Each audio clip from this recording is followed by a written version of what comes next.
Okay, carpal tunnel, the most controversial. Now, the head of the Department of Labor Industries medical office is a gentleman by the name of Gary Franklin, MD, MPH.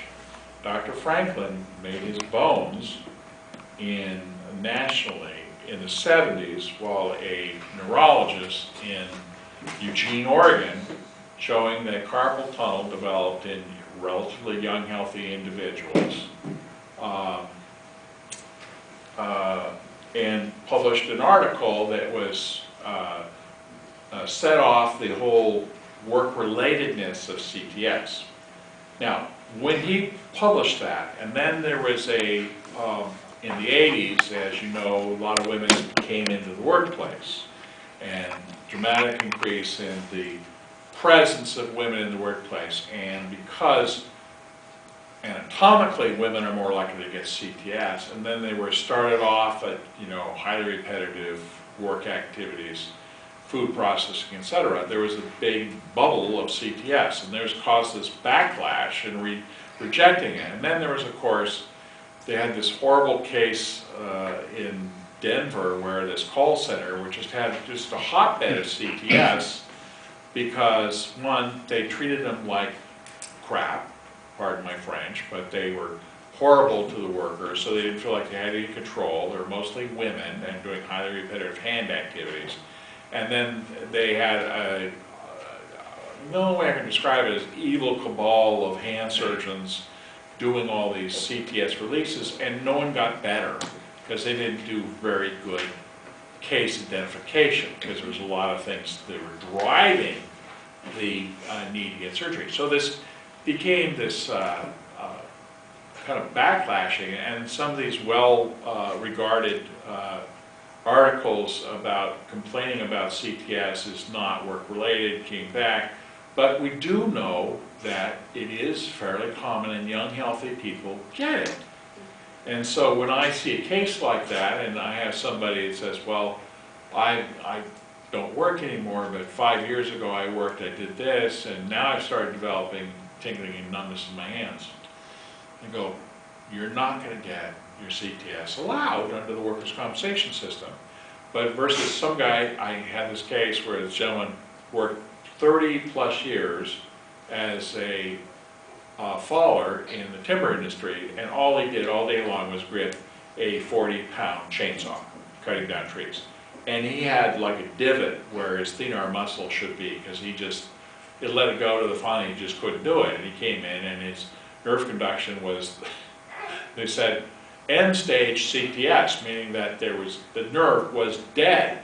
Because that's the reason we do carpal tunnel release surgery. This muscle, which makes us unique amongst the great apes, as human beings are. Remember the great apes? I'm sorry to all those Mr. Cruz and those people who believe that, but evolution does have something to do with it. And anyway, what happens is this gives us our prehensile thumb is the recurrent median nerve, and that is killed by the pressure on the carpal tunnel through the median nerve through the carpal tunnel. And that's why you do a release of the flexor ornaculum, which is a tough fibrous sheath that overlies the carpal tunnel, which is the carpal bones, and then there's this sheath. That's why they cut the sheath. So it was clearly work-related. So there's two extremes I cited, but there's a lot of stuff in the middle that isn't necessarily followed. Now, here locally, I do see a fair number of people coming in who've developed that there's a certain call center that's here in Bellingham that the people come, but they only come until they finally can't do their work and their work is slipping. Then they finally say, I gotta get help. And so they come in and I said, why'd you wait so long? Oh, I don't know, I don't want to get fired. I said, well, it's illegal to fire anyone for filing workers' compensation claim. They do it all the time, but it's supposed to be illegal to do it, but they wait too long, and then of course recovery is much more difficult. It'd be nice if we saw them earlier, but I try and tell that to people because they're kind of feeling very, very put upon out there. It's a horrible place to work, but that's neither here nor there. All right, so In general, older individuals are short, obese females with small, square wrists. Small, square wrists. If you have this distance and this distance are equivalent, they're 1, you're more likely to develop CTS.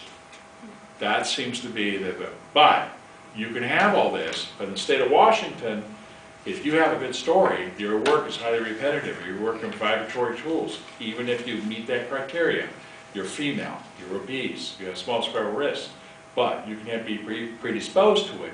But if your work activity has unique job characteristics that lit up your underlying potential for CTS, it's still allowable as an occupational disease claim in the state of Washington. That has to do with case law, which is the Miller ruling, which I won't go into, but this is what I do, and I know the rules of causality of the state of Washington. All right, so idiopathic, we just don't know. There is a lot of gray, unfortunately, and I was talking about the 2 white and gray areas out here. Most of the stuff is in the middle, of course. It's like life, which is a 4-letter word. So is love, work, food, and sleep if you misspell it. All right, so CTS literature review, it's all over the board. Okay. A lot of people with wrist pain are misclassified as CTS, overdiagnosed. Okay, and there's evidence to show that the gold standard is a nerve conduction study. Unfortunately, about 5 to maybe 10% of people with actual clinical CTS have a negative nerve conduction study. So that's just even one more layer of confusion on top. All right, so you've got all these other things that could possibly cause it. Okay, and I was talking about lighting up, that's just exactly it. Okay, so first compartment syndrome, there's an extensor tendonitis of the forearm, dequervens synoviitis, which is the base of the thumb, flexor tendonitis, which is down here. You can have an acute flexor tendonitis, and actually no CTS, but it's all inflamed, and the tendons running down here can be a problem. Ulnar entrapment at the wrist and here can be an overuse problem. Pronator tunnel syndrome, that's actually the median nerve up here, but there's also a radial nerve entrapment, which is coming out of here, which is very difficult. I actually think I've found the first case I've seen in about 15 years. I saw a radial nerve entrapment in a gentleman that he worked in the well at the SeaTac. Now this is before they reduced the pounds for the SeaTac luggage, and they dreaded the Philippine Airlines because everyone flying back to the Philippines from the United States for the relatives packed these giant suitcases full of tin goods. You know, they were just incredibly, it was like, and then of course had to lift these things and stack them, and so they ended up with, they looked like Popeye. They had these huge forearms because of the repetitive gripping. Okay, hypothenar thoracic outlet, which is really difficult to diagnose. And the tests for it are non-specific and frequently non-diagnostic. You know, there's where you can have a false positive and a false negative in fairly high percentage of it. So there's 85 to 95% of all the thoracic outlet is neurogenic, meaning the scalene muscle is trapped at. Rarely do you find a vascular CTS, and it's really difficult, and even the diagnostic test, which is a duplex vascular ultrasound study, cannot be all that helpful. And years ago, the Department of Industries was taken to the cleaners by a couple of doctors down in Seattle that everyone who had thoracic outlet needed surgery. So when I mentioned, I stopped calling it thoracic outlet, I call it a brachioplexopathy, which is basically the same thing, but it's just, here's a brachial up here, and that's being trapped by the muscle. Hypothenar, yes? What's a Pancoast tumor? Pancoast tumor is usually it's a lung cancer at the apex of the lung that presses on the brachial plexus. Named after Dr. Pancoast. Go figure. Yeah, a lot of M&Ms in medicine, trust me. Hypothenar hand syndrome, this is a guy that, you know, oh, well, I just had to push it in there, and my hand hurts, and my fingers are all, you know, blanched and discolored, because he bruised the nerve end, not the nerve endings, the vascular supply to the fingers, and they actually can't see where they're so badly damaged that they get necrotic. I've seen ugly pictures of that. So vibratory hand syndrome Raynaud's sign, which is again a doctor named Raynaud, but it is vibratory stress to the hand causing constriction of the vascular supply to the fingers. And the first thing we do is, so, well, they turn white on me and go like that. I says, oh, well, first thing you gotta do is quit smoking. Well, I'm not gonna do that. Well, then what do you want me to do? You know, I tell people, worry about things under your control. This is what you have to do. There is a treatment for it, which is, of course, anti-vibratory gloves, anti-vibratory handles on the vibratory tool. We see it. They used to call it vibratory white finger out in the timber industry. And they fixed it by really helping the vibration of the tools they use, and then wrap it with anti-vibratory tape and gloves. But, you know, it's smokers because nicotine is the most powerful vasoconstrictor that you could possibly use. Even with people who are non-smokers who have it, and, you know, of course it is associated with autoimmune disorders. It's a very common problem. But there is a blood pressure medication called nifedipine, which is it's a dilator of the arterioles, and it really does help in some of those cases. But I also tell people, you know, wear both, you know, little cotton gloves and then put them inside, or mittens or gloves. That really helps. We do see a fair number of people who have mild symptoms of it. All right, clenched fist syndrome. This is, they have this fist and they can't unclench it. There's no rhyme or reason to it, but it's actually part of a serious psychiatric disorder. These people are, it's a kind of somatic manifestation of psychosis, severe psychosis. I was going to say hysteria, but you know, that's, we can't use that term anymore, so my apologies. Secretin syndrome, which is a factitious disorder where they just bang their hand into the wall and they ended up with it. And shaft syndrome is really unusual. I was like, what? How is that? You know, and then fibromyalgia, you can have your underlying condition of fibromyalgia is lit up without too much provocative activity that develops it. So you can tell there's a lot of really funny little things, and look up some of these things, they're really fascinating.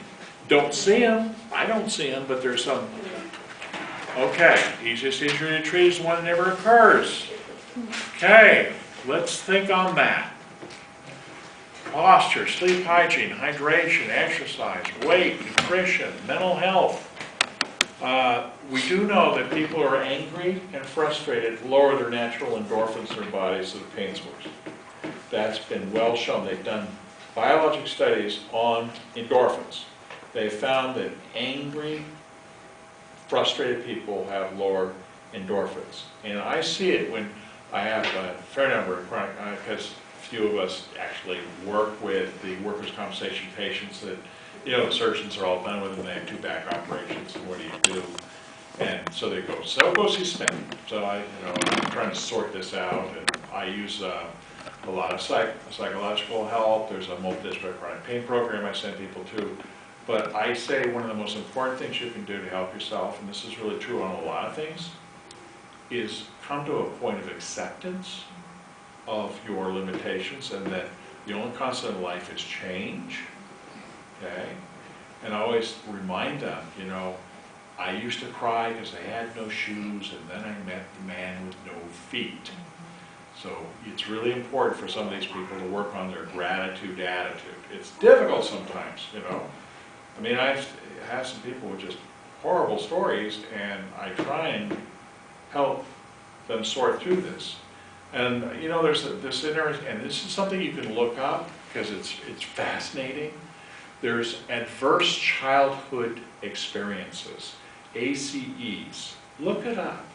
It's very interesting. There's actually a little quiz. It's a one-page thing. If you have 4, you're much more likely to have chronic pain and difficulties in life. And, I've run into a lot of chronic pain patients, and I actually, you parse it out and you figure out that a lot of these people have had horrible childhoods, neglect, sexual abuse, physical abuse, and, and they come in, they want me to they've managed to get the workers' compensation system because, frankly, it's better to be on that than not on it because they get more money. And so there's this financial incentive to stay disabled, but what's keeping them from moving forward in their life? And they're very agoraphobic, they can't go out of their house, they can barely make it to see me, and and it turns out that, if you actually looked at this and the bigger picture, step back, is this fascinating thing about adverse childhood experiences. So, mental health, I see it a lot. 62 to 65% of all chronic workers' compensation spine pain patients have a DSM-IV revised diagnosis. The vast majority of those people is depression. We see it a lot. I use a fair amount of antidepressants with great success, and I tell people, worry about things under your control, which is, of course, quit smoking. So, older workers, sex, anatomy, all can be a problem. So, what I often find is places where they don't give people control of their work environment, where they don't have a collegial, let us reason this through kind of environment where, I'm the top dog, you're under me, you got to do this. Well, I don't know. I don't think it works particularly well. And I think we try to have fun in our clinic. I don't know. We really do. Do we not, Dave? Oh yeah. We have a lot of fun. Correct answer. All right. Anyway, so you don't have any say.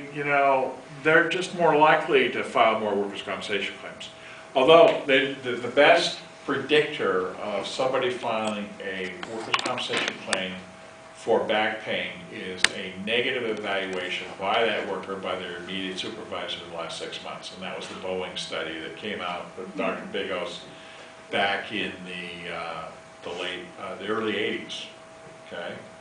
All right, so no blood, no foul. Oh, I don't know how many times that just upsets me when I hear these stories. Anyway, so that's just something to, okay. Now, Hewlett-Packard, I was the medical director of the Vancouver Hewlett-Packard facility. Yes, I'm a victim of NAFTA. They moved all their production to Guadalajara, and they didn't need me.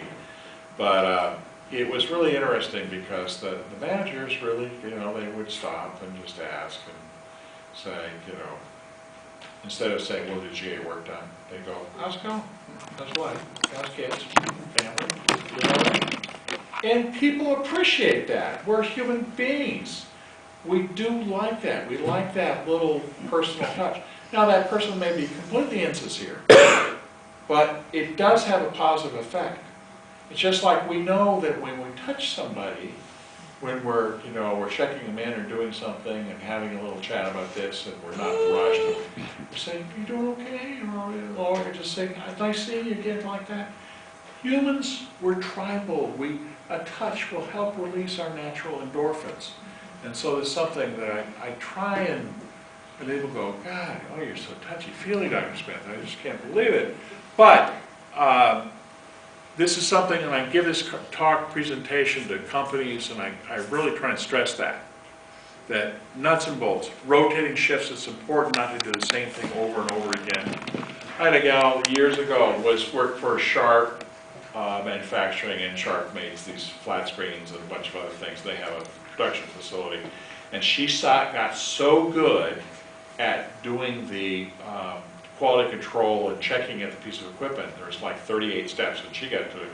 And so the supervisors just loved her because she, processed, and she was, no or nothing air raid, thing like that. Until finally, she just couldn't move her arms, and she could never go back to that work, because they made the mistake of thinking that she was indestructible.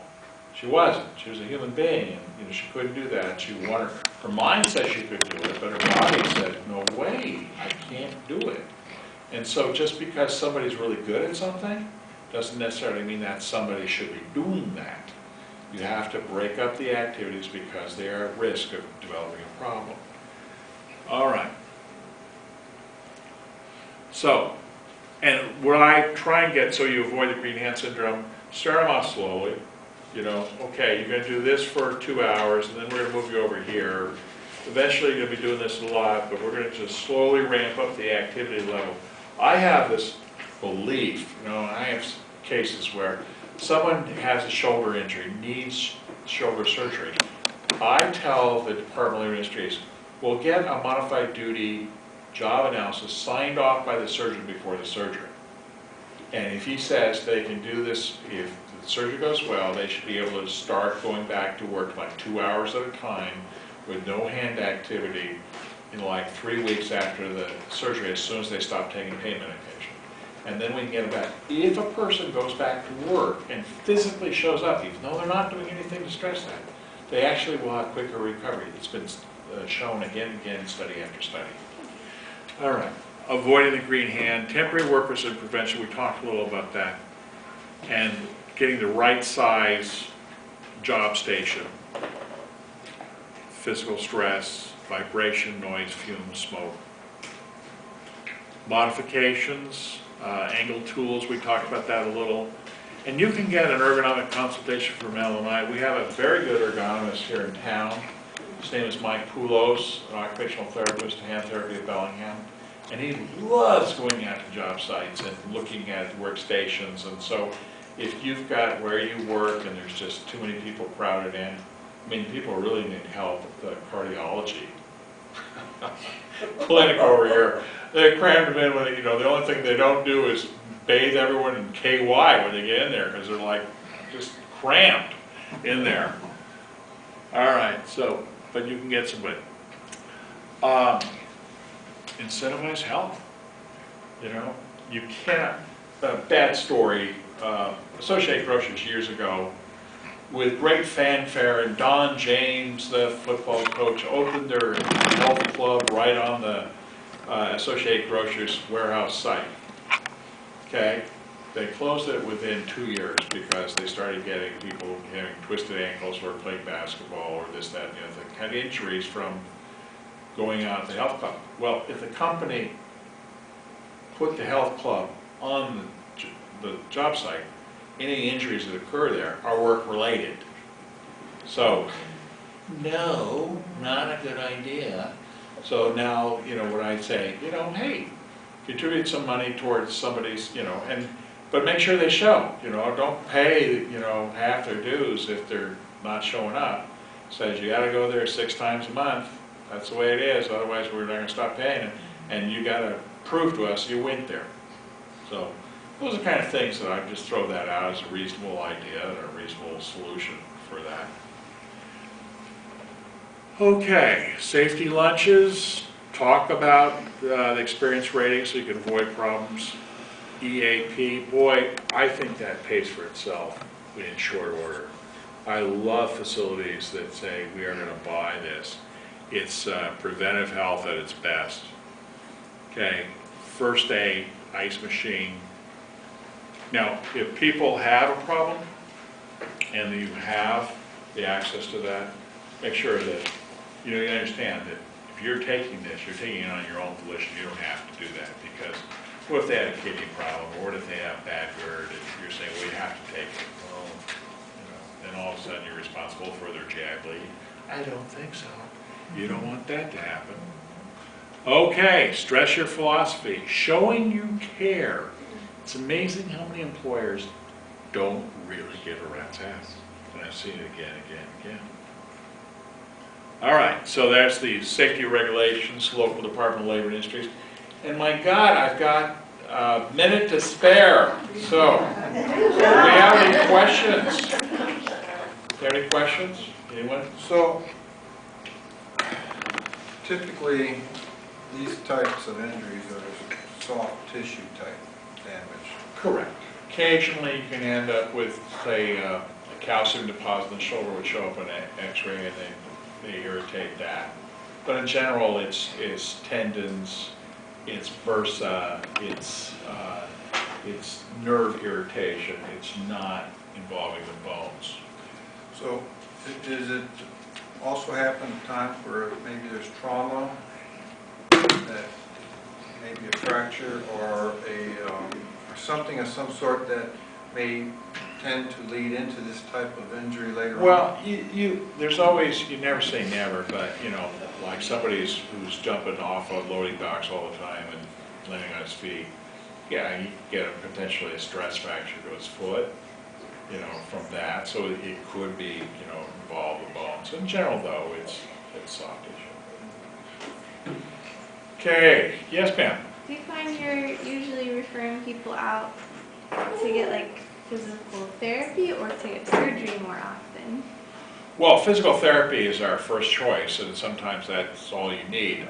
With upper extremity problems, I actually find that occupational therapists are a little more attuned to the issues, and they will do something like iontophoresis, which is ultrasound corticosteroid in the elbow, and they have a little more feel for it.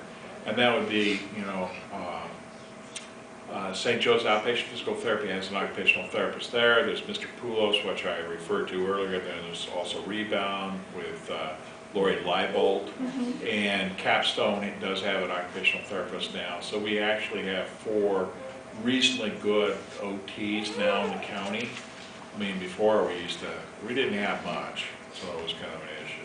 But in general, you want to see if they respond to treatment with it. Surgery, you know, I mean, a lot of surgeons, they can change your pain, doesn't necessarily make it better. And remember, you never get a second chance to make a first impression after surgery. So you want to make sure that the surgical decision-making is pretty clear. They failed to take your time, they're not going to get better, especially with shoulder injuries. You know, someone has 6 months of unremitting pain, had a couple of corticosteroid injections, the MRI is positive for bursitis impingement, you know, even though they don't have a rotator cuff, but going in there and cleaning it out is probably, with arthroscopically, is probably the best thing for them, because they're not going to get better otherwise. So in general, you know, what's the first rule of medicine? First, do no harm. So it's hard to do damage in therapy. It can happen, I've seen it, but in general, that we like to think that's the reasonable first approach. I like to think of what we do in occupational medicine. We do aggressive conservative treatment. It sounds like it's an oxymoron, like jumbo shrimp or military intelligence, but it really does. It really is. What you're trying to do is, you know, put the pedal to the metal and get the most aggressive treatment. That means ice. That means appropriate anti-inflammatory medication, avoidance of narcotics, get them into therapy, you know, whatever you can do to speed the process along. Any other questions? Well, thank you for your attention. We had a pretty good group. Good questions. There were no bad questions when I talk. All right, thanks so much. Thank you, Dr.